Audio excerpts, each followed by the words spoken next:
This episode is brought to you by JEO Consulting Group. JEO is a full-service firm offering engineering, architecture, surveying, and planning to clients throughout the Midwest.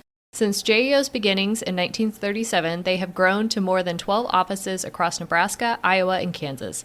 With over 250 employees, they provide innovative and cost-effective solutions for both public and private sectors. The JEO team of professional engineers, architects, surveyors, planners, and financial experts all work in concert with skilled technicians and support professionals to exceed their clients' expectations.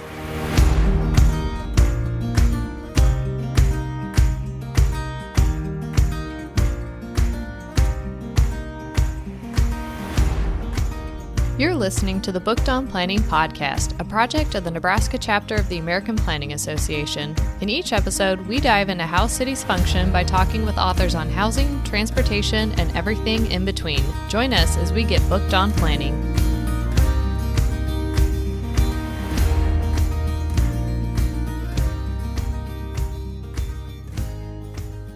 Welcome back, bookworms, to another episode of Booked on Planning. In this episode, Jennifer and I are discussing our takeaways from Janette Sadik-Khan's 2016 book, Street Fight, Handbook for an Urban Revolution.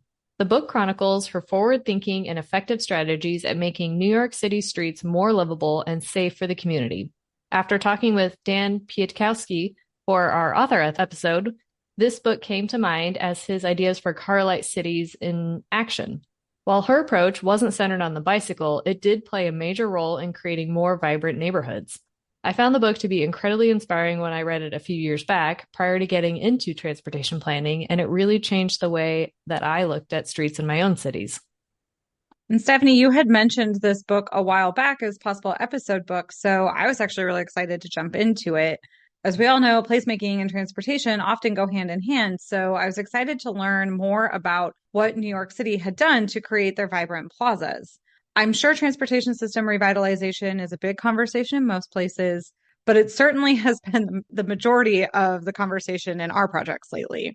I think that one of the most inspiring aspects of Sadik-Khan's story was how well and how quickly the majority of the departments bought into the Plan NYC concepts. While I recognize that there were plenty of street fights throughout the process, they were primarily with the NIMBYs and the naysayers and not interdepartmental, or at least that's what it seemed. Yeah, which is a huge step in the process to getting some of these major projects out there. Yeah.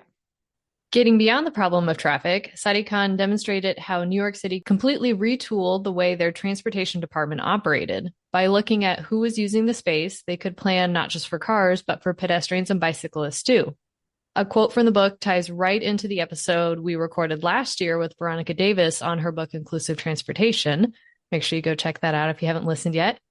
Which says, rebalancing the street to favor the most efficient means of travel along it is the greatest form of transit inequity. It's taken almost 8 years for this way of thinking to finally take center stage in the transportation conversation. I was actually just listening to our Bicycle City podcast this morning, a little late on that, but I was thinking about how Dan mentioned that Minneapolis got a $25 million grant and they were able to put bike and ped forward-thinking people in their departments as well. And that's what made such a big difference. And it just reminded me of how Sadik-Khan was able to get her team put in place in that same way. Yeah, it's interesting. You would think that you get a big grant, you'd want to just go out and build right away, but they really set the stage foundationally by making sure the department was operating correctly to be able to push through projects long term. Right. One of the quotes that stood out for me from the book was that transportation is one of the few professions where nearly 33,000 people can lose their lives in 1 year, and no one in a position of responsibility is in danger of losing their job. And this idea is woven throughout the stories and examples used in the book. Over and over again, the book points out that we're just living with the fact that we will lose people to traffic deaths. A stark statement to the fact that in just over 100 years, because I just looked it up, and actually the first automobile was built in 1890 or 1880, something like that. It's not been that long ago. And we've just ceded our streets to the automobile. We had thousands and thousands of years before, and now we've had 100 years of the car, and we've allowed one industry to dominate our expectations. Not just who controls the street, but in many cases, who actually controls life and death. Yeah, and what's unfortunate is in the US, we place such a primacy on protecting vehicles, whereas other communities, they're looking at traffic deaths as unacceptable. And hopefully, a lot of our Vision Zero communities are kind of changing that narrative to focus more on people and not cars.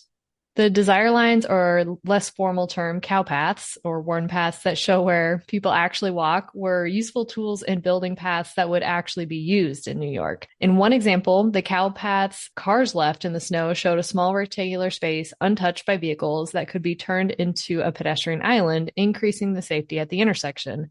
And every time it snows here, which is less and less each winter, sadly, I always make note of those little islands of snow, hoping to one day take advantage of a road project to claim that space back for pedestrians. Yeah, I stay in Nebraska for the snow. It's just getting less and less of a reason to stay. I couldn't help but think of O Street, especially east of 17th Street here in Lincoln. So, for those who are not familiar with Lincoln, O Street is a major arterial and a state highway that's not particularly pedestrian friendly, to say the very least. And I see people crossing at dangerous spots all of the time and standing on one of there's one median island in this whole stretch because actual crossings are so far apart. And this book gave me some great ideas of ways that we could potentially reconfigure O Street one day, hopefully, maybe if it's not a state highway someday. And I was also struck by how quickly and relatively cheaply New York City was able to implement a lot of their changes. It was just oftentimes with some paint and barrels, and they were able to create like what are now truly iconic locations. Yeah, they really demonstrated the quick build concept with a lot of their projects, starting small and then building upon that and actually doing some permanent builds once they proved the concept, which is something that a lot of communities are really taking advantage of. And Lincoln's starting to catch on. And we just completed a quick build guide to help with some projects moving forward. While New York seems like they have it all together when it comes to innovative ideas and pushing the livable city narrative, the book highlighted how creating the changes wasn't easy. The transportation department saw incredible backlash, as you already pointed out, with the NIMBYs, and opposition to many of their changes, something that every city faces. But instead of cowing to the vocal minority, the department, after plenty of public engagement, moved forward with their plans, which had the backing of significant amounts of data on the benefits that would result from the projects.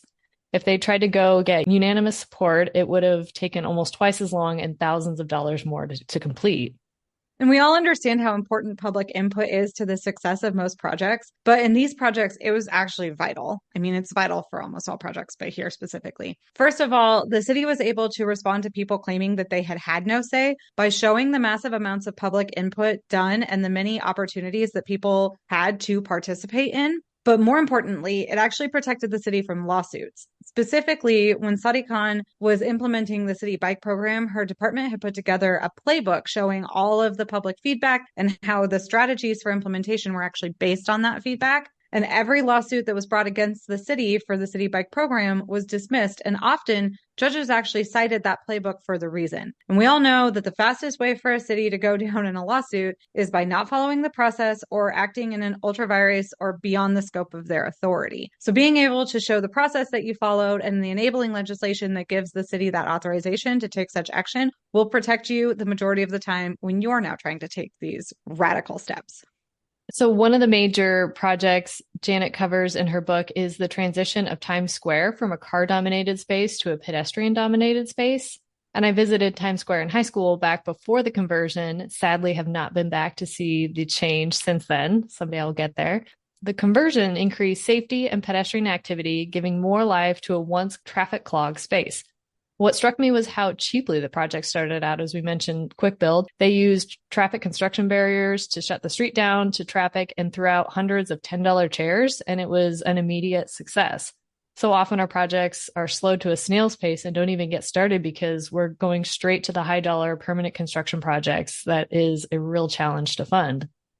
One of my favorite pictures from the book was the picture of just all these like cheap lawn chairs out on Times Square. Everybody should pick up a copy of the book and check that out. And the first time I visited Times Square, it was actually while it was under construction for the transition. I have been back since. And since I didn't see Times Square as a car forward area, I can't picture Times Square as anything other than the pedestrian space that it's become. And Janet makes a point in the book that once you establish a new normal, people generally don't want to go back. And I actually, in continuing to read the book, could not believe that Bill de Blasio wanted to rip up the plaza and turn it back over to cars because a few people were hustling for tips. Like, that just seems crazy to me. And I was heartened to hear that the public actually really pushed back against the idea. Janet makes the point that she was all ready to fight for the preservation of Times Square, and she didn't have to because by that point, people had come to really love Times Square as it was. And I would really like to see a bit more of move fast and break things. As frustrating and silly as I sometimes find needing to launch a pilot project to get anything done, it seems the only way that we move forward with a lot of our projects. Especially in the world of transportation where we have such rigid documents like the MUTCD and our engineers' very cautious approach to change. Like any public project, street debates are rooted in emotional assumptions about how change will affect a person's commute, ability to park, perception of safety, and the bottom line of local businesses. Rarely do residents care about the data, which is what matters when making educated decisions about the future of our cities. Even in Minneapolis, a city quickly becoming a bicycle city, business owners are outraged at bike lanes in front of their stores replacing parking. But as Sadik-Khan demonstrated in her book, and I've read over and over in various studies, businesses in this situation were actually performing better with more pedestrian and bicycle amenities in front of their spaces.